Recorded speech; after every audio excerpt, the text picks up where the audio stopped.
Why, hello there, lovely ones. So we're just going to spend some time revising measures of central tendency. This includes mode, median, and mean, and you've been doing them for many, many, many years. Mode is the most frequent, median is the middle, and this is what's really important. It needs to be arranged in ascending order. In fact, my tip would be always do this first, before anything else.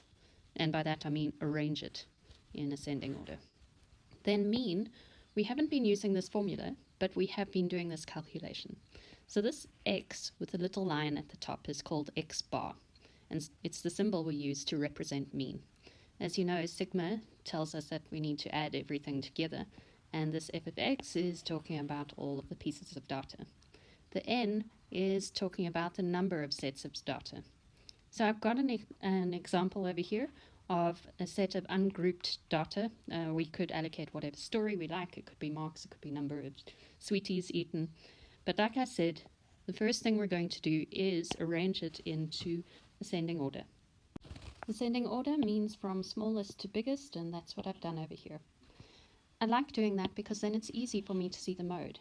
And in this case, I've got two numbers that qualify as the mode, both 10 and 7. I like to use a practical way to find the median, and that practical way is by crossing off the numbers until I get to the middle. There are calculations you can use to do this, but this is just my favorite way. So our median falls directly between the numbers 8 and 10, which means it's going to have a value of 9. When finding the mean, we can, if we really want to waste our time, write down all of the numbers and show that we're dividing by the number of numbers. Or we could just put it into our calculator. So in your calculator, you're going to press 3 plus 5 plus 7 and all of those. And then you're going to divide by 10 because there are 10 sets of data. Often we'll get an example that is group data. Now, group data means that they're talking about a number of things that are happening between, in this case, 10 and 19%. I think this question was about the percent of money that people spent on groceries. But anyway, so here is the grouping, and those are the number of people or sets of data that fall between those groupings. So when we're looking for the mode, when we do it with grouping, they call it the modal class. And that is exactly the same thing. It is where the most data is distributed. So the modal class in this case, and I'm just going to highlight it rather than writing it all out. The modal class is between 30 and 39. You'll also notice that it doesn't include the value of 30, but it does include the value of 39%. And we know that because of the line that happens underneath there. Now, obviously, when we're working out the median with this, we can't do the other method where we cross off one in the front and one in the back. We have to look at the number of people or sets of data that's happening over here and find out where the middle person is. To do that, we first need to figure out how many people there actually are. So to find the middle, I found out that we have total number of 50 people, and we use this funny little formula where we take the total number of people, or whatever it is, we add 1 and we divide by 2. This tells me that the middlemost piece of data will fall at 25.5. Well, it'll fall in that position.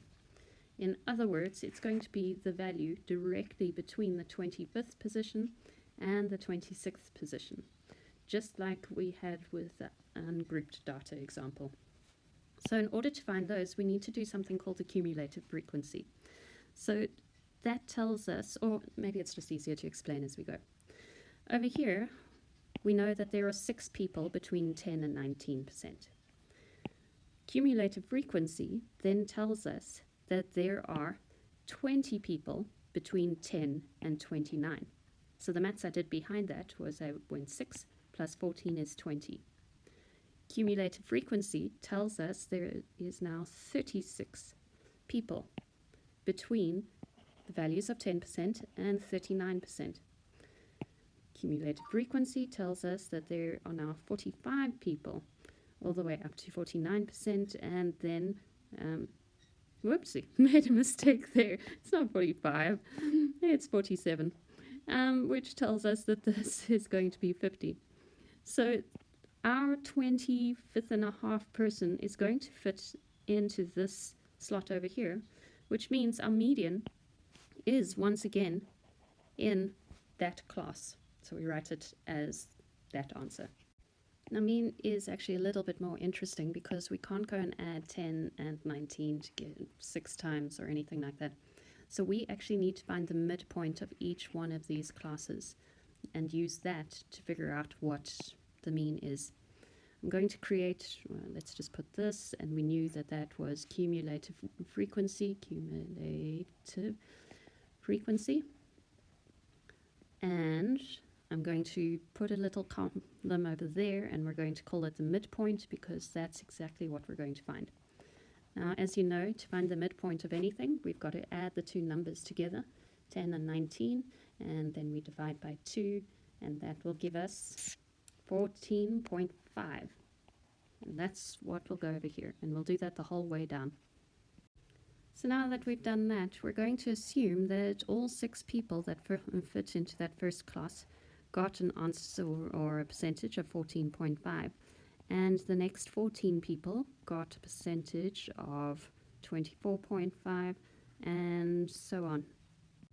Okay, so you can enter all of this into your calculator, as I've written it over here, and it will give you an answer of 32.7. However, you've spent some money on a calculator, and it's important you know how to use it, especially with things like this.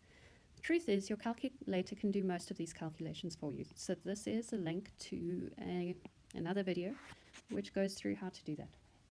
So I'm just throwing this in at the end of this video because it links up to the other stuff.